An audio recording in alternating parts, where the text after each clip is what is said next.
We have risen from the ashes to school the masses. Hello, everyone. Welcome to another edition of the Scholars of Wrestling show. I'm your man behind the microphone, Scholar Jeff. And elsewhere around the screen, from those of us carrying belts, we have, first and foremost, our new Scholars of Wrestling World Heavyweight Champion, the one and only Mr. Scholar Charlie. Scholar Charlie, how are we doing this evening, sir? Oh, I'm all right. Yeah, you're just okay? Nothing major happened? No? Just another day in the life. So I've been champion for, I don't even know if there's a druple for the amount of time that I've drupled my first run. Guys, Survivor Series was last Sunday. My first reign as Scholars champion was 5 minutes. Multiply 5 minutes by however long it's been since, and I have 80 billion drupled my first Scholars Championship title reign in my second time holding it. Tarek, I see that face, and I love it. Let's look at each other in each other's championships and cherish each other as the night is long. I don't even know how to do the math. I'm not good at the mathematics. I'm not good at the mathematics either, so I'm going to R-truth this one, and I 80 billion drupled my first title reign. And speaking of new title reigns, also with joining us this week is the new Scholars of Wrestling Party Champion, the one and only, the always effervescent Mr. Scholar Tarek. Scholar Tarek, how is your night going, sir? It is a very interesting night, considering look at the past history of the Scholars of Wrestling Party Championship, and I just come to the realization I'm the only one that's actually been on that list multiple times. It was JML, me, Brian, me, Jeremy, me. It's like, so I'm pretty much trying to catch up with Jericho's Intercontinental title reigns with the mid-card belt. So you're saying that we're pretty much guaranteed to have a new party champion next month or next watch party? I don't know, probably. Since there hasn't been a single person who has successfully defended the championship at a party. So to be fair, one of the title reigns I lost it because I just couldn't show up to defend the belt. So two out of one out of the 2 times isn't bad. All right. So that chapter is yet to be written. And last but certainly not least, the one and only, the former champion, the one and only Mr. Scholar Brian. Scholar Brian, how has your evening and past few days been for you, sir? Well, judging by the look of my screen right now, you can probably tell how I've been coping with my loss. But I'm not judging. First, I would like to congratulate Scholar Charlie on his remarkably lucky choice of deciding to go for the clean sweep of Raw, because who could have ever predicted that except for this man? So I congratulate you on your 80, what was it you said? 80 billion drupled? 80 billion druple. 80 million druple, maybe. I'll have to go back and watch the tape. Okay, 80 million druple. I will congratulate you on scientific facts. Doing so much better. Totally a real number. Doing so much better when I don't have a way to smack you down immediately. So I congratulate you on that. Okay, I congratulate Scholar Tarek on being the first ever multiple time party champion, even though obviously I'm still the only one who could say that he was Scholars of Wrestling heavyweight champion and party champion at the same time. I'm not taking that away from you. You were the first person to win both belts. But I'm pretty sure, knowing how awesome we are, we're the only 2 that have won both belts at the same time, and it's a good feeling. and I would like to give some advice to Scholar Charlie as as now that he's actually holding the championship, now that he actually has it, now that he actually has it around his shoulder, now that it wasn't one of those things where he can say, I was champion for 5 minutes, I opened my mouth and got smacked out immediately. Now he actually has it on his shoulder. Okay. Quadruple. Here's the deal. Okay. Turn down the ego trip. Okay? Because as all three of us have found out, okay, when the ego trip goes too far, okay, that's the moment you lose. Okay? I've watched you on social media. Over the last week. Okay, I've watched it. Okay, you're already going in on best of the world CM Punk memes as memes on your Facebook. I like that your mindset is there, but the way I see this going, okay, is more like the CM Punk who first cashed in his Money in the Bank. Okay, that title run. When he won by disqualification against JBL and Kane and meant absolutely nothing at the end of it. Okay? You keep going on this little ego trip of yours. And at TLC, I know you're saying it'll be Royal Rumble as of now, but trust me, it's me. It's me. I'll get you to defend it at TLC. You've been talking about Royal Rumble, but it's me. I'll make it happen. Okay? The deal is, okay, whether it's at TLC or not, okay, you're not lasting past your first title defense as champion if you keep this shit up. It's done. It's over. Enjoy it while you can. Doesn't matter if it's me. Could be Scholar Tarek, top of the mountain. I'd rather. King of the Scholars. Okay? King of the Scholars. Could be Scholar Jeff. Could Lacey Evans, okay? Could bring him. Don't give him that much hope. Don't give him I was going to say, not even I've got that much hope. Could bring him to the promised land. Unless there's 2 months of amazing build, chances are slim. He's going to predict Lacey Evans to win the Royal Rumble next year. Remember, it's Don't Charlie. Put that thought in my head. Don't tempt me with a good time. Just to fuck with Scholar Charlie, you know that the WWE will make it happen.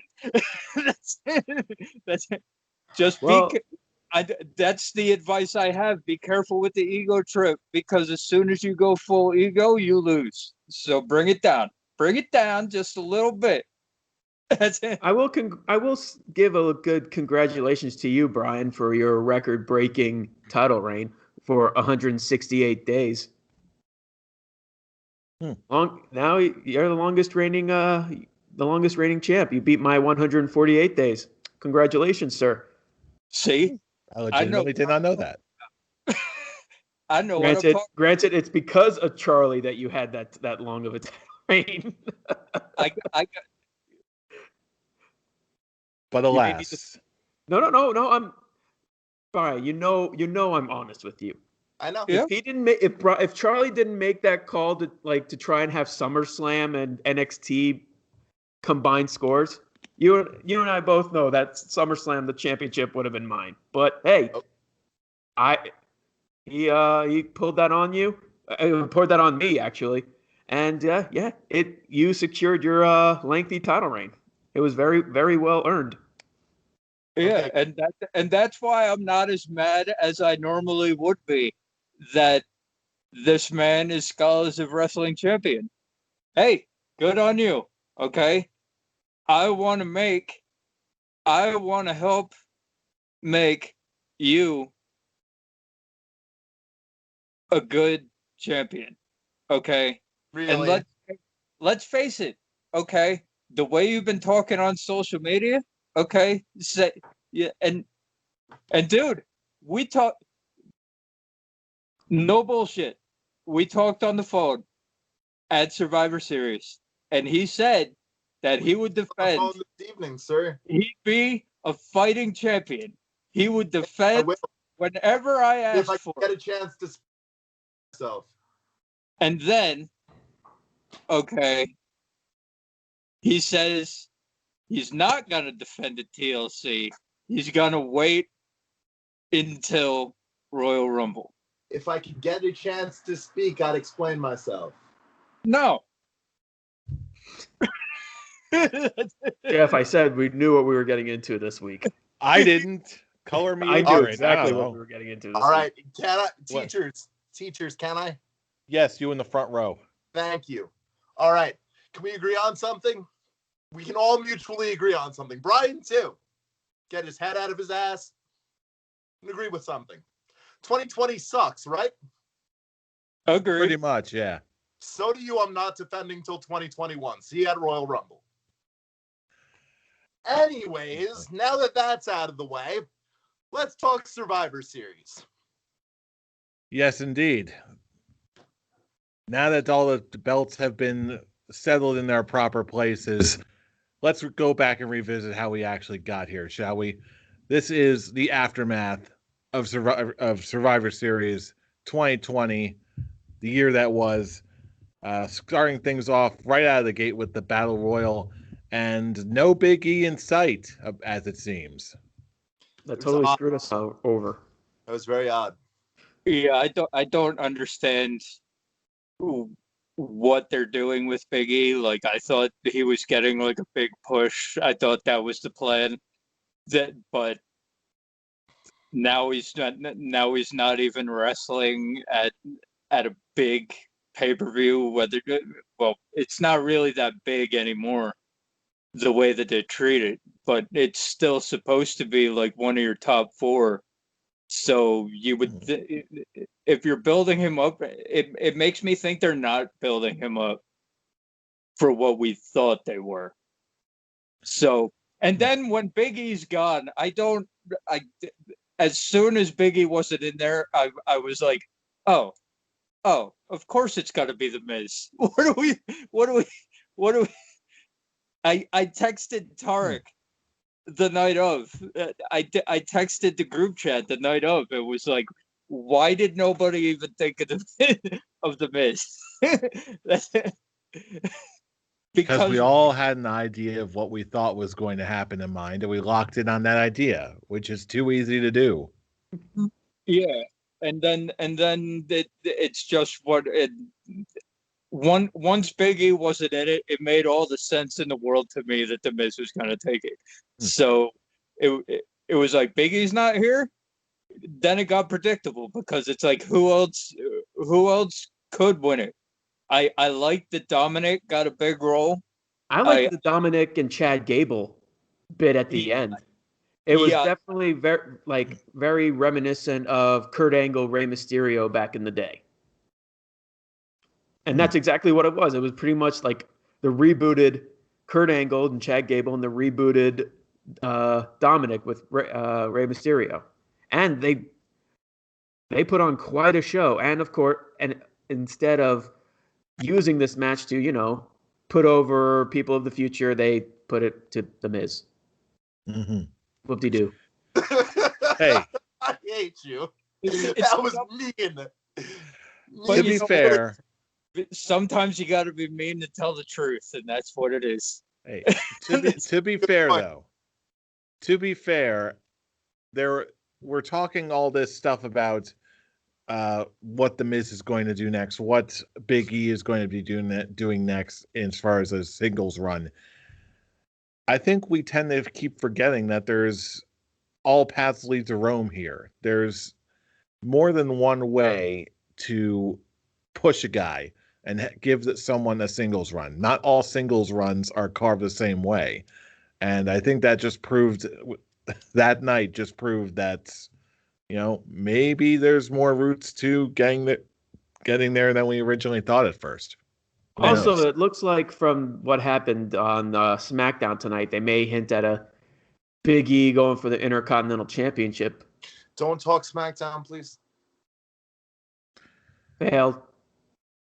I didn't watch SmackDown either, but I still know about that. That's what you get. but either way, it's just look. From you know, when everybody talks up something so much that you get so invested in it that when it doesn't happen the way that you think it will and that it should, then it's just like,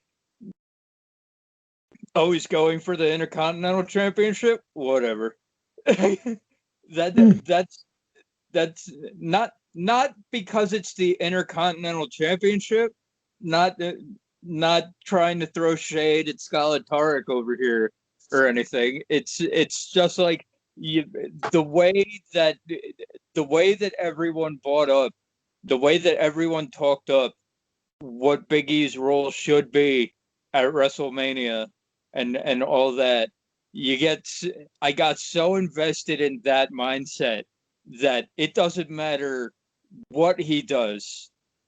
Intercontinental Championship, whatever else you could have him doing, if he's not doing what people were fantasy booking for WrestleMania, I'm like, oh. To be fair, I was kind of fantasy booking Big E with the Intercontinental Championship weeks ago, just so we can get him with Bobby Lashley instead of Sami Zayn. So I guess it's my fantasy bookings kind of coming true. It's just a little too late, but it's just a little too late because we could get the fun match that could have been instead of what we got with the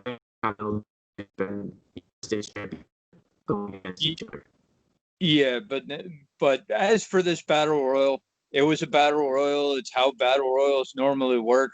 What they do. You ever frozen, Tarek? I'm frozen. Oh, he's back.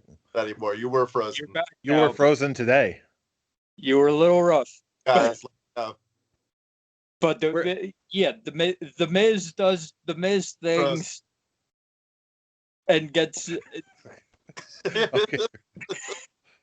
Am I frozen now? Cold never bothered me anyway. You're frozen now because you're acting frozen. You were frozen today. Yeah, but the Miz does the Miz things to win a very by the numbers battle royal. Not saying that in a bad way. The Miz is being the Miz, and that's how he wins the battle royal. Good for the Miz. So, but it's a very by the numbers battle royal. It was something to watch. It was there, so it was fun. Big E should have been in it, but he wasn't. wasn't. All that aside, however, we got the result we did, and then the actual show itself kicked off proper. And what do we get opening the show? Men's Survivor Series. Before that, we got the gobbledygooker winning the 24/7 championship. Oh, stop all the presses! The gobbledygooker. I mean, it took him 30 years, but finally won a belt. It took him 30 years, but that bird finally won a belt. And then he just decided to walk off. And then he decided to walk off while he was pretending to run, and the camera caught that. It's like, no, guys, keep running. You're still in shot. And you know who was in that suit? I remember hearing something. Drew Gulak. Drew Gulak was the gobbledygooker, yes. So does that carry over as a title reign for him? No. Oh, it's for the bird. Well, go Gooker. It's for the birds. It took him 30 years. Here's the problem. When it goes further into the night, we might as well just put this into one whole thing, the 24/7 thing. We might as well just do that. Tozawa wins the title later in the night by actually having the bird get distracted by birdseed. Because why not? Are you surprised? The bird came out of an egg 30 years ago. Of course they're going to have him be distracted by bird seed. And then, of course, as you do, okay, R-Truth ends up coming in, rolling him up, and now he's the 80 billion druple time the WWE 24/7 champion. And it's is it even fun anymore? No, it stopped being fun a long time. It was fun when the Gooker won it. I will say that, just because, like I said, it's the 30-year anniversary of the Gobbledygooker as well. So, yeah, give him something. Yeah, it's like that no matter who wins the title on a pay-per-view, that R-Truth's walking out with it at the end of the show. So it's like it's extremely pointless. I don't care how many title reigns he's had. I'm done with that belt. I'm done with that angle. I feel so bad for whoever's in it.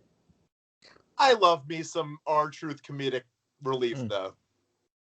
It's got its place. Except when you see it, the same joke over and over and over and over again. It's just like, please stop. It's already dead.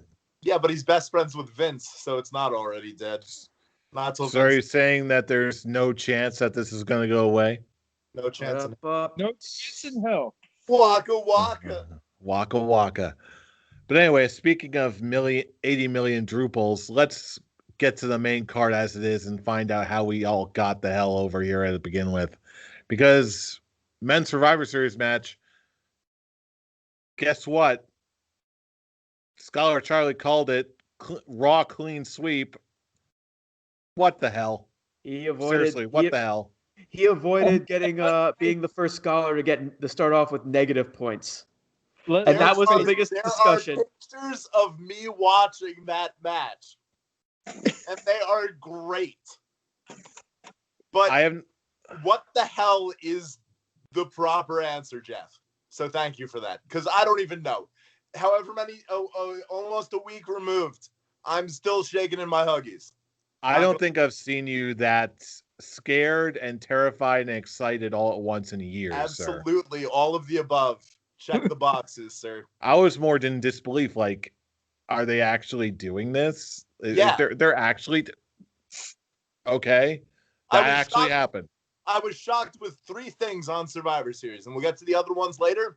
But with this, I'm going to mention that the clean sweep, obviously, because, yes, Brian, this fucking hurts to say.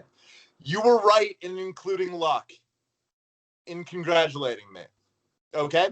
Because rolling the dice when the card is this close between all of us, giving us all something to either hope that I go into the negatives or hope that I pull off a miracle, is something that is worth watching. So, Brian, yes, it was luck to the mother-loving best. 80 million, 80 million druples? Billion, druple, quad, billion times. Big numbers. Yes, but I'm going to give you this. That was a shock to me. I'll mention the other shock later with the end of the show. But Mr. Survivor Series himself, young Randall, nothing till Monday. That still upsets me. Curiouser and curiouser. Scholars Tarek and Brian. We all got Charlie's immediate reaction. What was your immediate reaction on the match that was? Never ever think they're going to do anything with Retribution. Because remember, I thought that whole out the window. I thought I saw something there last week, and I'm just like, you know what? Yeah, screw that. They'll put them all on Velocity. Pretty much. They were at main event this week. They weren't even on. They weren't on Raw, but they were on main event. Yeah. Stop it. Yeah. No shit. What did they do on main event? Face Ricochet.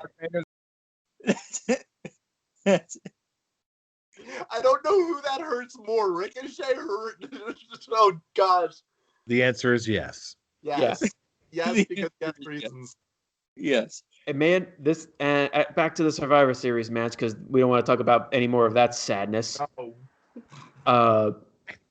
I actually like when it came to just the Survivor Series match in general. I had fun with it. It was just there was no story other than just can they get along, and I like that basically each of them got their own pin, and just that amazing reversal on Jey Uso with Keith Lee leading into a Spirit Bomb was just amazing. How about you, Brian? Immediate reactions to the Men's Survivor Series and the result. I hated this, and not just for the reason that you already know.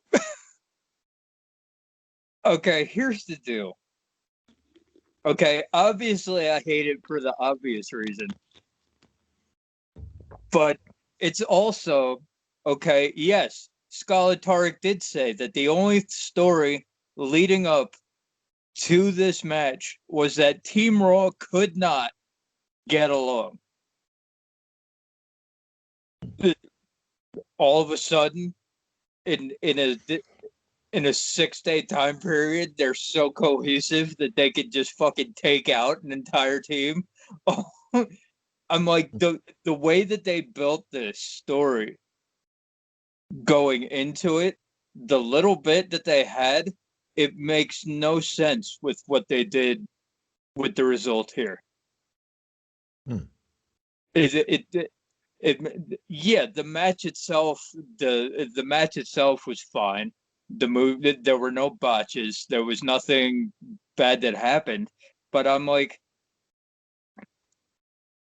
there's the obvious reason to hate it, and then there's the storyline reason to hate it, in which you took the entire build that you just did and was like, these guys could not get along 6 days ago. Like, they were beating the shit out of each other 6 days ago, and all of a sudden they're cohesive enough to get into a huddle. Well, that's what happens when you get pinned by Retribution.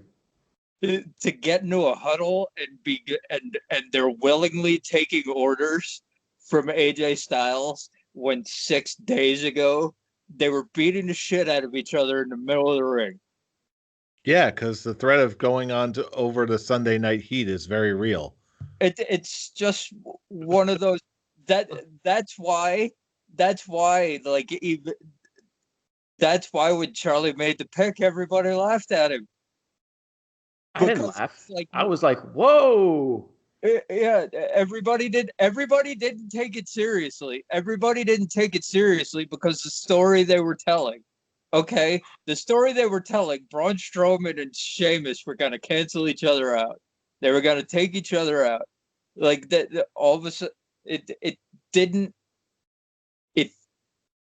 make sense, and there's a disconnect there when the story that they're telling in the build-up and then the story of the match itself doesn't match, doesn't mix, it doesn't make sense.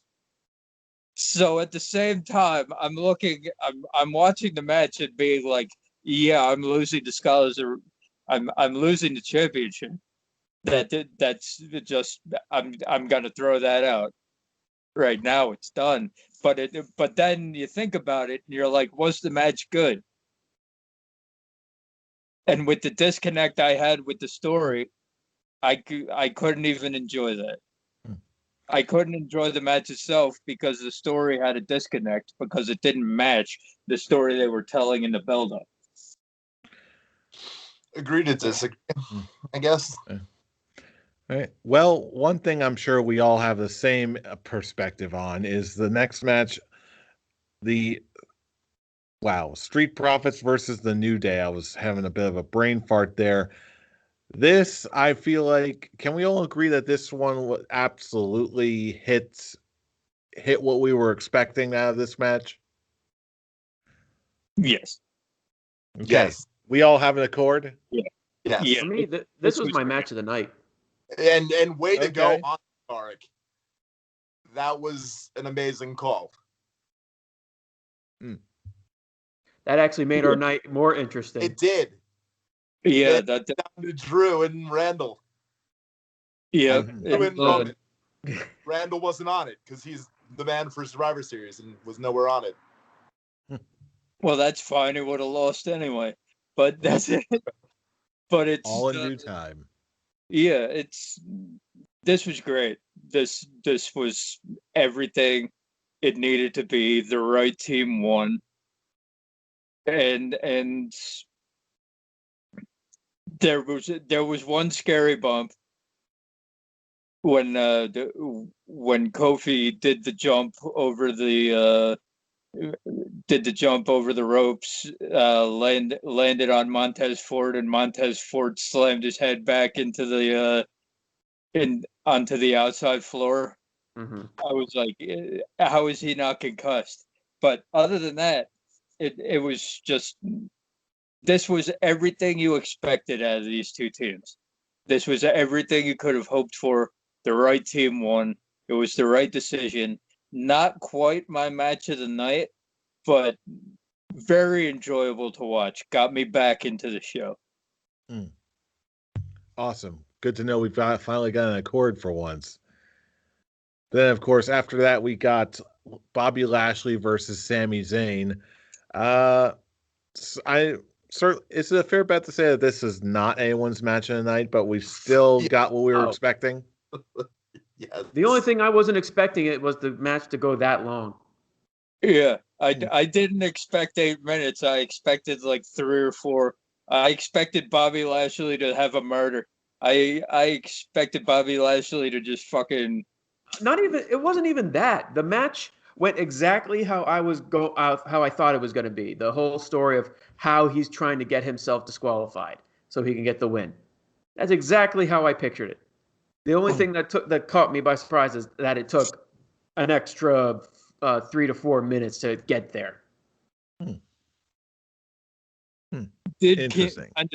Did kind of seem like they padded it Oh, it was definitely padding. a little bit. I was like, you just tried to get yourself disqualified like 6 different times. Just like, Well, yeah, that's his whole gimmick, trying to just get a win by any means necessary. yeah, And it fit, and like I said, it was exactly the story I was expecting out of it. It was still a good story, but it dragged. It was just like, if this could have been, you could have cut this down by like at least 3 minutes, and it would have changed absolutely nothing. I'm like, try to get him disqualified like 2 or 3 times, and then just after the 3rd time, Bobby Lashley just gets pissed and annihilates you. And then it's done. And instead, it just kind of dragged a little bit. It didn't.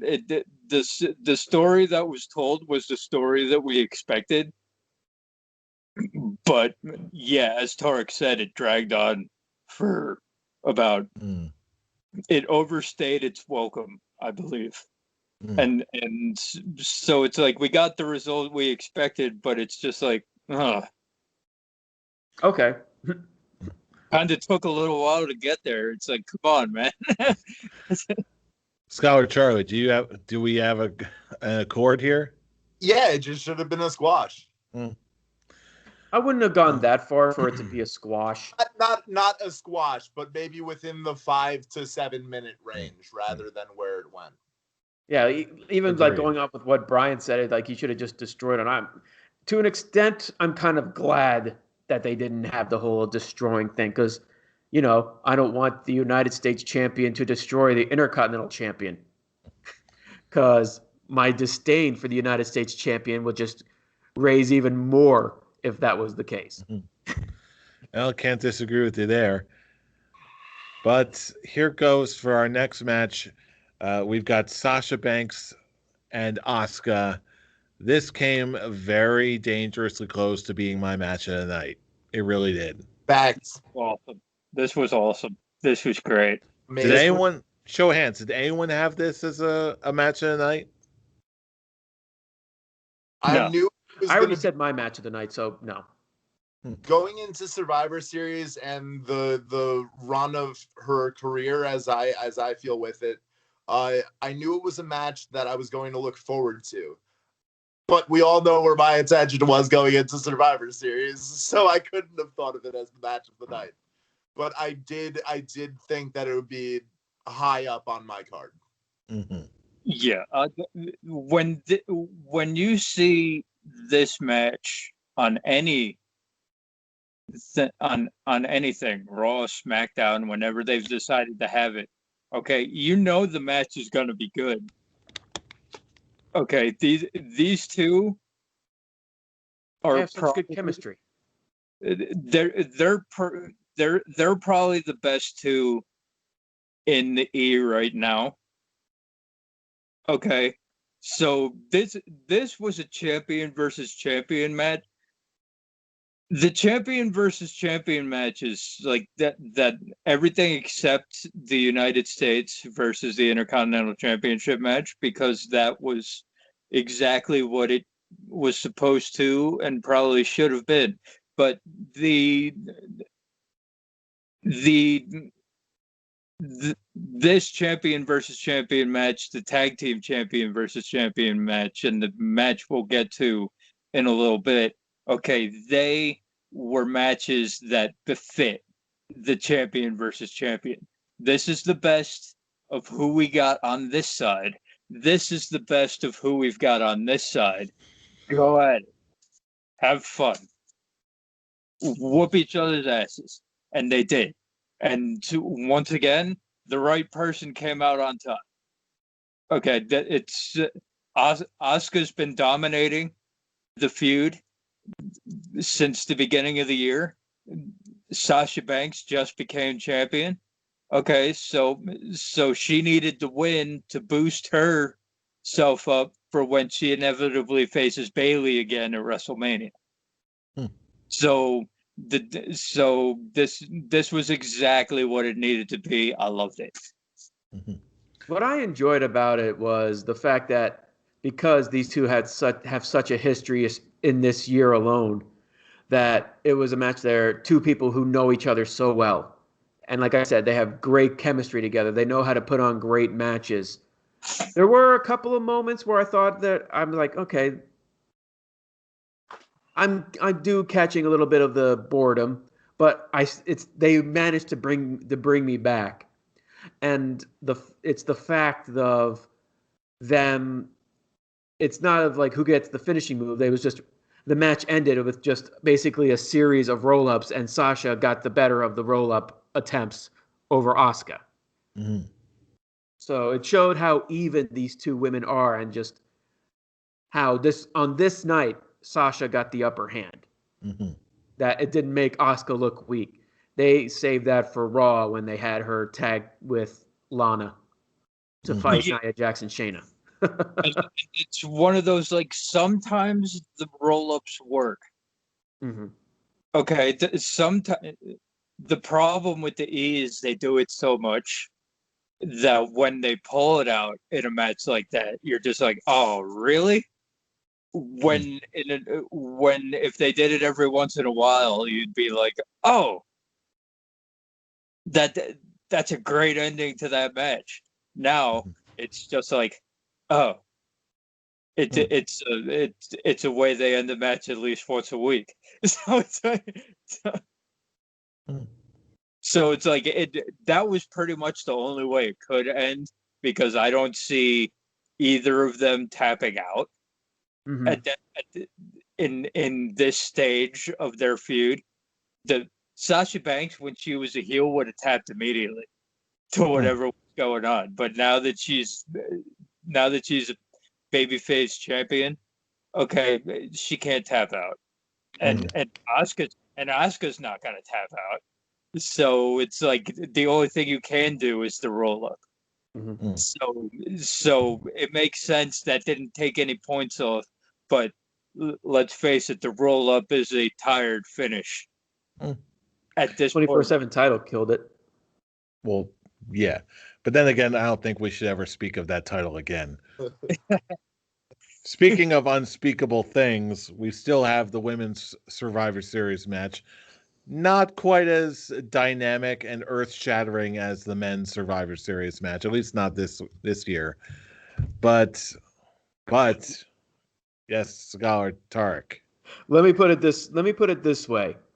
Brian, you weren't at the Scholars of Wrestling viewing party. The second this match was starting, I wanted to go back and finish my cigar. My American Nightmare cigar, because I couldn't give any shits for this match. And the fact that it started raining and it rained all over our cigars kind of ruined that way for me to basically bail out of this match. And I had to endure it. And yeah, it sucked. This match blew so badly. I hated this match. Yeah. There are ways that you could have gotten to Lana as the sole survivor, and it could have possibly worked. The way that they chose to do this was so bad. It made the final three people look like shit. You made Bianca Belair look like a dumbass. That's it. And once you do that, okay, you have failed. You have failed in whatever mission you were trying. There are ways to make Lana out to be a huge baby face. There are ways you could have made that work. Okay, This was not one of them. You didn't even get the payoff of Nia Jax going through a table. Okay, everything they built up to that they could have done in that match, they didn't do, except for having Lana be the sole survivor, and the fact that they did it the way they did it. That's the worst possible way you could have made her become the sole survivor. Oh, that helped nobody at all. That made everybody in that match look 10 times worse than they looked coming in. They failed miserably. That sucked. I think there was just so much for me to tear apart on this match alone. And first, I'm pretty much going to go every bit. First off, you make Bayley the first one eliminated, not to get anyone over, not to get Peyton Royce over with her getting the pin. It's because they knocked the wind out of her, because they have that big suplex going outside the ring to land on everyone. And what does everyone do? They moved out of the way so Bayley can hit the floor. Bayley gets basically the wind knocked out of her. So they had to use that to basically get Bayley out of the match right away, and that's why she got pinned. And it wasn't just to make Peyton Royce look good, because immediately after, you had her tap out to Natalia's sharpshooter. And into the whole situation with Natalya, she screwed up eliminating Peyton Royce by trying to put her in a submission hold, and she fell. She fell down doing it. So instead, you had Natalya stomp right on Peyton Royce's chest and put her in a sharpshooter to eliminate her. You try and do that again, Lacey punches her out, and that gets her out 1, 2, 3. I'll say this though. I'll say this. I'll give you this, Jeff. The Lacey Evans Spanish Fly. That was She is growing stronger. That was awesome. I'll give her that. For me, she's building the spirit bomb. It's only going to take 3 Toonami seasons in 3 years. When Lacey Evans comes back from Namek, you're all going to pay. And anyway, then Keith Lee absorbs the spirit bomb and lands it on someone. Honestly, I feel like the best moment that happened in this match was a good storyline-esque moment where Shayna Baszler puts Ruby Riott. What's the name of Shayna Baszler's submission hold? Kirafuna clutch. Yeah. I'm not going for that. When she put Ruby Riott in that clutch. in the yeah, well, I'll do that. Put her in the clutch, and Ruby rolled back to try to get a pin attempt while she's still in that submission hold. But Nia Jax distracting the referee long enough to basically knock out Ruby Riott, and Shayna took that advantage and pinned her 1, 2, 3. I like that. That was a fun story where it made Ruby look strong, but it still led to her inevitable defeat. That I actually liked that. The worst part about that was they do a similar situation with Bianca Belair, where she's trying to fight out of the clutch, and she actually does legit pass out, and Shayna decides to keep her in the clutch to get herself disqualified by holding onto the ropes for put her in the hole for 5 seconds. It made her just look like a complete and utter dumbass. She loves the clutch. Gave her the clutch. She saw it, knocked her out. We all know you're doing it at home, kids. I see you there. Just let her go. Pull her to the middle of the ring and pin her 1, 2, 3 like you did with Ruby Riott. Instead, the terrible booking made Shayna Baszler look like a complete moron by keeping her in the submission hold, saying, "Okay, she's won, but she is on the ropes. Break it up." And then just to compound it, okay, you're not just making Shayna Baszler look like a dumbass. Within 30 seconds, you make Nia Jax and Bianca Belair look like complete dumbasses. So it's like everybody at the end of the match. Everybody at the end of the match, except for Lana, looks like a dumbass because all Lana did was stand there and watch as everybody else turned into a dumbass and left. She stood there on the steps crying like a little bitch the entire match. I'm sorry, because everyone's pulling the Dragon Ball Z reference, I had to pull a Frieza. Tell him I said like a bitch.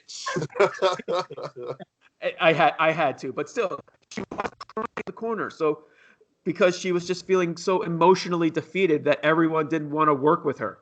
So yeah, that's the one you want to push to be the victor here. She wants to be the very best. So, but she was pretty much given in a way that technically nobody else ever was. So. I know, right? Meh. It's not my finest work, okay? Also, that's just the question.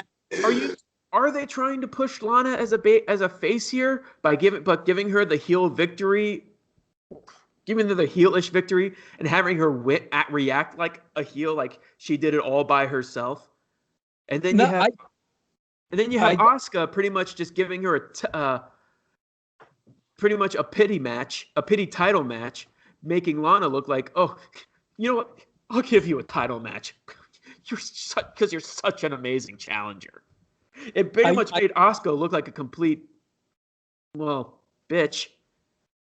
It made her look like she's like, that's another babyface that you gave her heelish tendencies. Why do we want to root for someone who's basically being mean to pretty much the little person? You know what I mean? Yeah, it's just one of those things. The WWE taking real life shit, okay, and putting it into a storyline. Okay, when does that ever work? Okay, and then you compound it, okay, by ending, as I said, the way that we said, if Lana is going to be the sole survivor, okay, this is how you should do it. Like Bianca Belair takes out Shayna and Nia, okay, and as she's celebrating, okay, Lana, as she's celebrating her achievement, okay, Lana comes up from behind, rolls her up, and wins. Okay, that's a way to do that. Honestly, that's a way to make that work. I thought they were gonna make it so Nia alone gets counted out and Bianca Belair makes it in time. Nia gets counted out. She's obviously pissed. She comes in and basically destroys Bianca Belair for basically taking her out of the match without really taking her out. And when Nia walks away, Lana just crawls in and just steals the pin. Yeah, That's how you do it. That's how you do it. Just it's so if you want to give Lana the win. yeah, it's like if you thought if the WWE writing team thought that this was going to make people get onto Lana's side more, they failed miserably because nobody wants to get behind the person that only won a match because they were crying on the outside and didn't realize that everybody else was getting DQ'd and counted out. I hated Okay, this match. I hated it. so it's like who you made three, whether you like them or not, because I know that Tarek hates one of these people that I'm about to say. I'm just like, you made three of your top females in the company look like complete dumbasses in order to get a storyline over that nobody wants to watch. Okay, nobody wants to watch Lana being bullied, knowing the story that she's going through and that she went through in her real life about 6 months ago. No one But wants to see this. No one but we wants knew to it was see this. coming because there is one person that wants to see it, and that's the one who the show is really meant for. Yeah, and you made your you made your women's tag team champions, and you made an up and coming superstar who you could be pushing to the moon right now. You made them all look like complete morons in the process. Whatever you were trying to do, you failed miserably. This is this this really sucked. It was bad. Like the men's Survivor Series was fun. I actually found enjoyment in that match. They were all 10 guys. I forgot how many people were in the Survivor Series match. I'm like, was it 8 or 10? But yes, 10. Those 10 guys actually made the match entertaining for me. Like, we didn't even bring this up, the whole Seth Rollins sacrificing himself in the very beginning. We don't know. That was just their way of writing him off TV, but it was something that actually fit the character of his whole Messiah sacrificing himself for the greater good. I like that. There were some aspects of that where I actually had legit fun watching it. This one, I didn't care at the beginning, and they did absolutely nothing to bring me in. It just actually made me hate it even more. Yeah, and I can tell by all the nodding that sounds like we've got an accord, Charlie. Yes. For this women's match, we get it. Lana went through 87 and a half tables over the course of the build-up for this, and that's also logical number count. 87 million drupals. Yes. To kill Bianca Belair's momentum at any point within the last year to where we are now is just a sin in itself. And she needs to continue. I didn't see SmackDown. Wait, is she SmackDown or Raw now? SmackDown. She's SmackDown, yeah. I didn't see SmackDown, so I don't know where she stood tonight. You'll enjoy. What? You'll enjoy it. Okay, good. As long as the momentum train hasn't been halted, then Bianca Belair for the win. Yeah, I feel that story-wise, although it was said differently in the men's tag match earlier in the night, story-wise led to not a clean sweep. Storyline did not lead to a clean sweep. However, it led to the belief that Team Raw would win. And Lana being thrown through 87 million tables led to the belief that the underdog's going to come away with the victory. All it's going to lead to is a tables match at TLC between Nia Jax and Lana. Gosh. You had to say it. That was an obvi one. Oh, boy. Thank you, Tarek. Now, TLC even more. No, Brian. Please. All right. All right. Well, before we open up that can of worms again, there is, of course, the main event of the wrestling show. We got Roman Reigns defeating Drew McIntyre. Let's take things home with the Scholars of Wrestling champion. Close us out. Charlie, immediate reactions to this match, and how does this rate? Here's looking at you, Tarek. The night started off with me being scared for my life. The night went into the second match with me being scared for my life. Then it led to the main event, with me for the third time in the night, standing next to, sitting next to, wishing I could just go home, have some apple juice, and take a nap as world champion. And that I did. However, the course to getting there, I was shaking. The match did what it had to. It continued to tell the rising story of Drew, Drew. Yeah, Drew. Okay, the title's like a hot potato now. I can't. I keep forgetting that Randy Orton, the man of Survivor Series, was not on Survivor Series, but I digress. It kept the story going of the rising star Drew McIntyre while keeping the head of the table. And everybody hit their super duper finisher punchy punches and kicky kicks, and we all went home happy. Tarek got a belt, I got a belt. Clink. Survivor I got Series. nothing. I'll tell you what, though. You got a rock. My beard rating? Oh, Yeah. we'll get to those. We'll get to those. Hold on. But honestly, truth be told, even though I didn't walk away with a belt, this was honestly my match of the night. Like this match felt like a Clash of the Titans in a way that we haven't seen in a while. Like I think we've all heard rather, the reports that they want to make this feud, Drew McIntyre and Roman Reigns, their marquee feud for the near foreseeable future, I suppose. And again, I've heard these reports before over the past few years. I know we all have, but this is one of the few times where it actually felt like this is a marquee match. And I enjoyed it thoroughly, even though I was way out of the title running at that time. I still dug it, and this was my match of the night. Yeah, I agree with Scholar Jeff. This was definitely my match of the night. This was what their WrestleMania match should have been.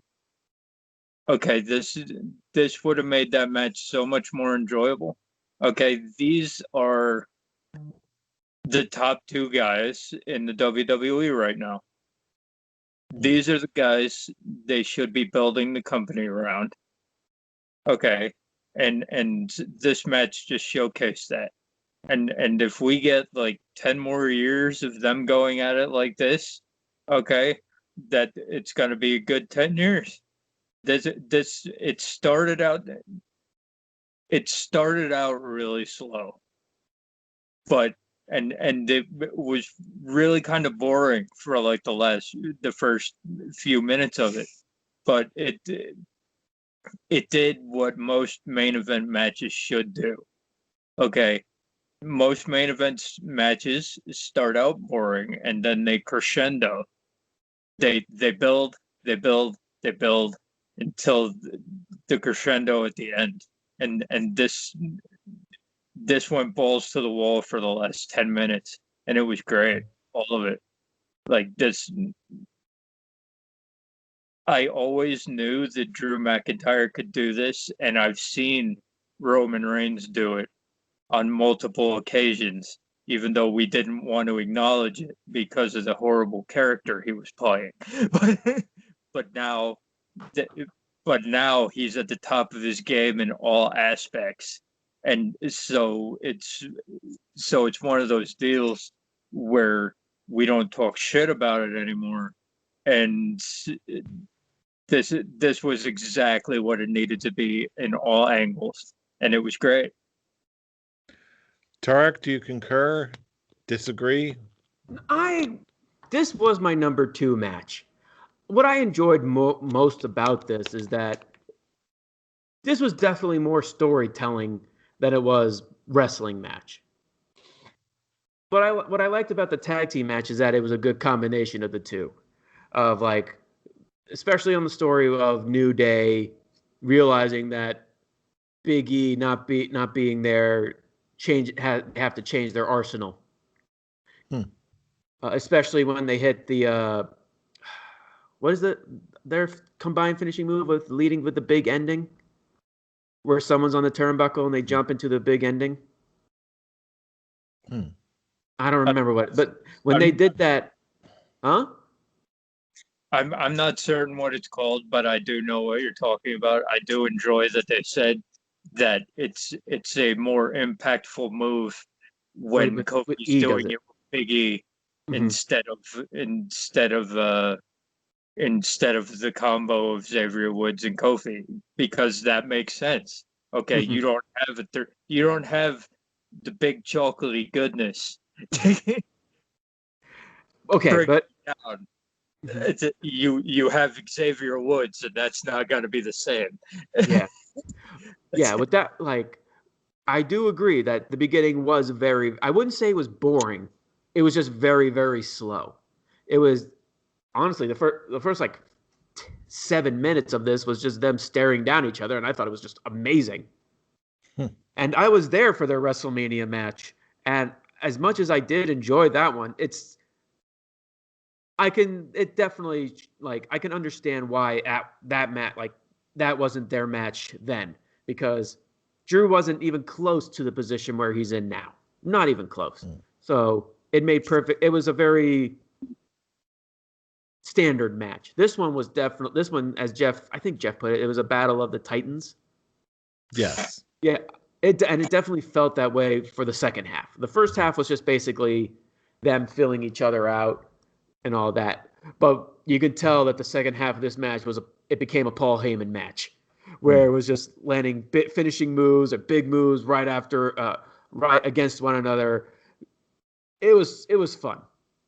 And yeah, Jey Uso did come down after he was pretty much banished from the show earlier in the night for losing on Team SmackDown, not getting his team together, as Roman put it, or not uniting the team together.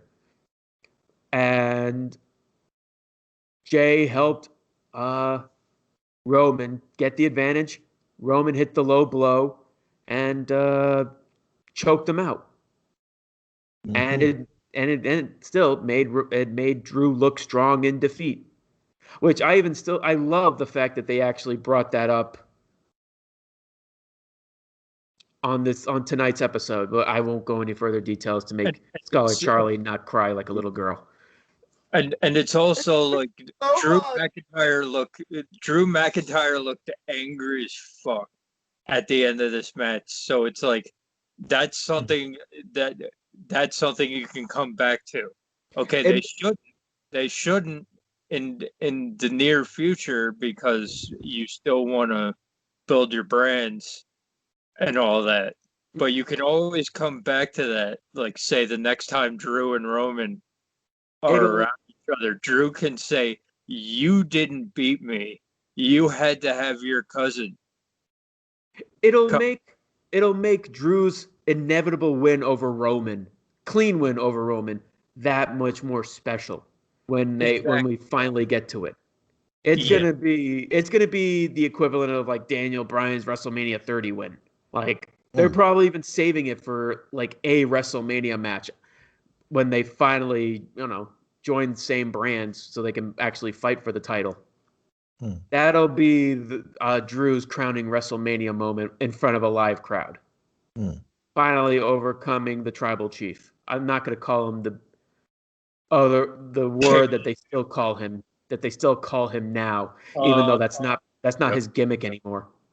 So all that being said, now that we've gone over all the matches, what is your final beard rating for this pay-per-view? Tarek, take us home.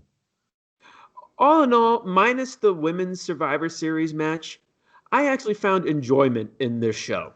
There were a couple of like little nitpicks, like the length of the Intercontinental Champion versus United States Champion match, but that all in all, that's actually my only real nitpick. But yeah, my hatred of the women's match took a star down. So I'm gonna give this. And then the Taker send off at the end was. I do see people's point of view of like how it was booked. That even Godfather even acknowledged that it wasn't the best send off for Taker, but it still left me emotional. It still leaves the question on whether or not he's actually gone this time until Vince needs him for another Saudi Arabia show. But yeah, it left me with a good feeling. It may have been just the Scholars Championship match that made the show even more fun, but I still found fun in this show. It was good wrestling, questionable bookings, but all in all, yeah, I'm going to give this a full beard 4 out of 5. I actually found myself enjoying this show. All right. Scholar Charlie, final thoughts and beard rating for this show.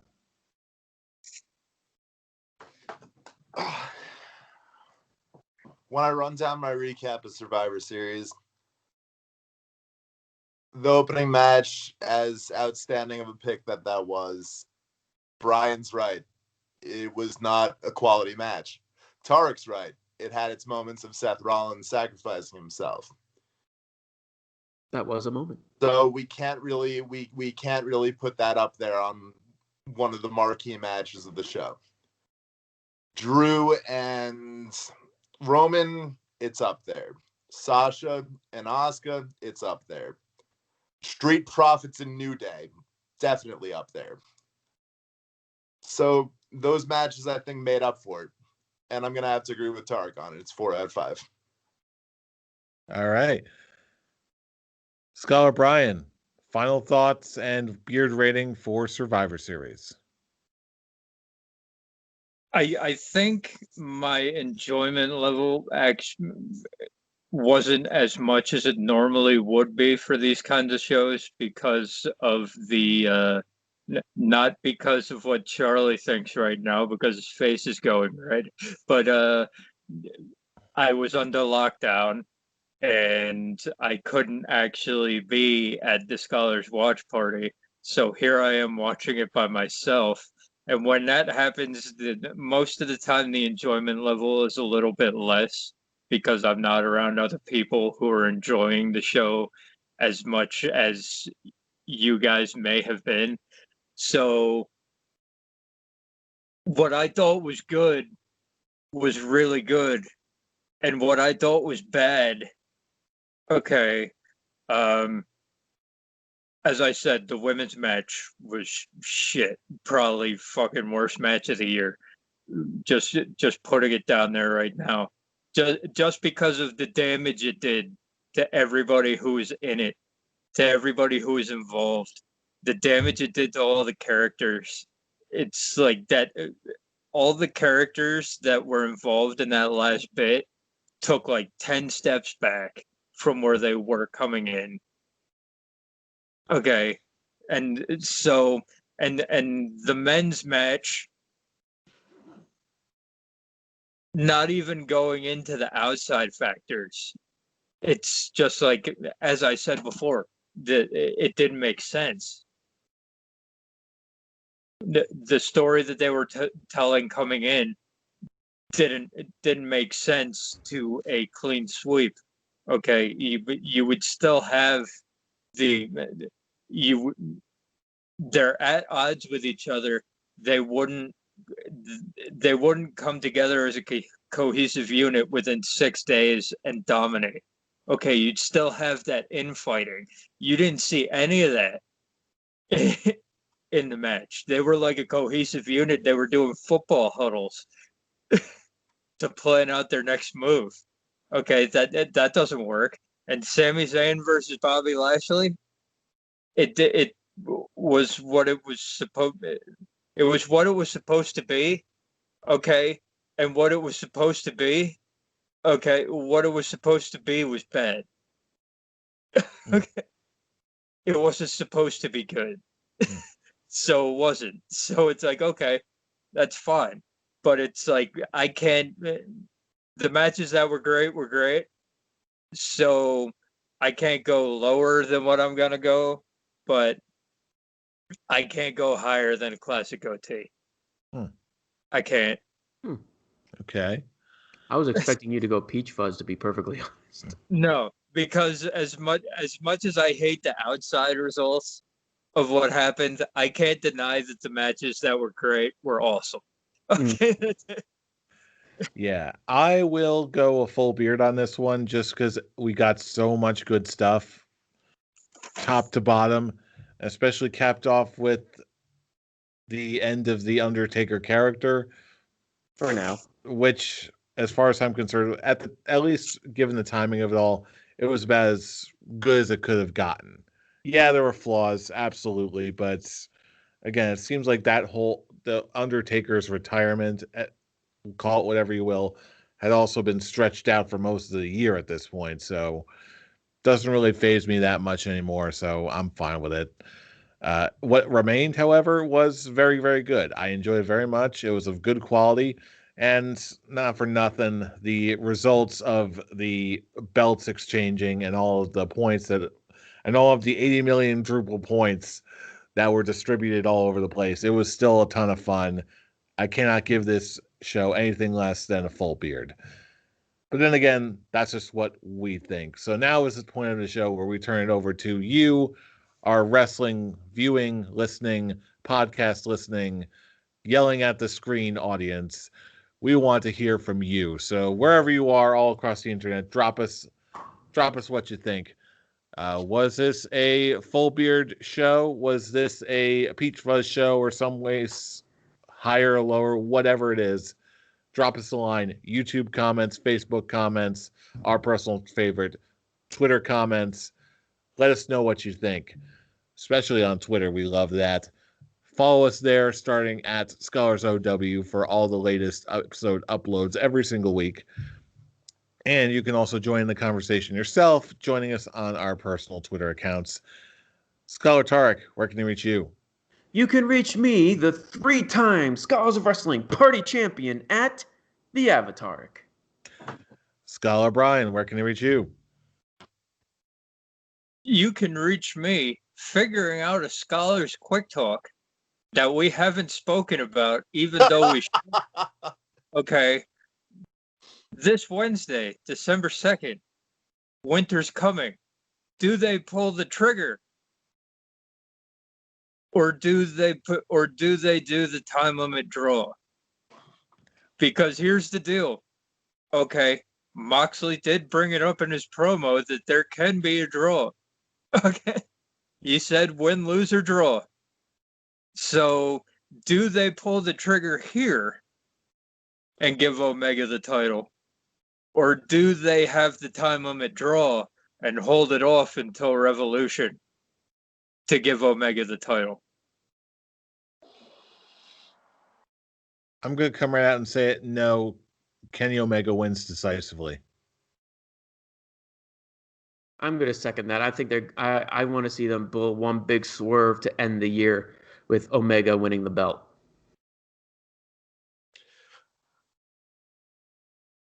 Do I have to roll the dice again, or do Omega Man wins? Omega Man wins. I'm the one who rolls the dice. Good thing this ain't up. I'm not certain that they want the title to change hands on a Dynamite. It would be a huge thing. It would be a huge thing, but I honestly think the better move is to make this a best of 3 series, or to have this do a 3-match series. Okay, you had Moxley win his garbage match. Okay, you have the TV where you can do a time limit draw and it makes sense. Yeah. Okay. I think I wouldn't be surprised. Okay. Obviously, whatever happens, Omega's the next champion. I think we can all agree on that. Absolutely. Whatever goes down here, but I would rather see Omega win in a 40-minute match at the pay-per-view than in a match that's going to have commercials spaced out in between. So you're going to miss all that. You're going to miss a lot of the match. It's just I want to see a time limit draw and then Omega win at Revolution. I just don't want to see that because it'll just. I don't want the full WWE booking on this. Who do you have Omega face at Revolution? The rematch against Moxley, and just put a gimmick on it since Omega's wanting just a straight wrestling match for this one. Yeah, I don't feel like they'll go a gimmick match because they already did that. Yeah, but then again, everything we're talking about now is far and beyond anything that a Scholar's Quick Talk can. Now we're just talking like full-on fantasy booking right now. And either way, okay, I'm thinking of these things at Atomic Beanpole. There you go. All the extended thoughts will be there. And Scholar Charlie, where can they reach you? Being world champion and 80 billion drupling my first title run. Have the Charliem. He's acknowledging that this is his first title run. No, I'm 80 billion drupling. This is essentially your first title run. Listen, 5 minutes is 5 minutes, as they say. It's not a real reign. That's why I'm 80 billion drupalizing it. And you can find me trying to contain the madness that is this show at I'm Robbie Rage. Join the conversation, join the fun, join the trash talk. But let's be real, you know already come to expect that from us because you know who we are. We are the Scholars of Wrestling, and you have just been schooled. You're welcome. See you all next week for more shenanigans. Maybe.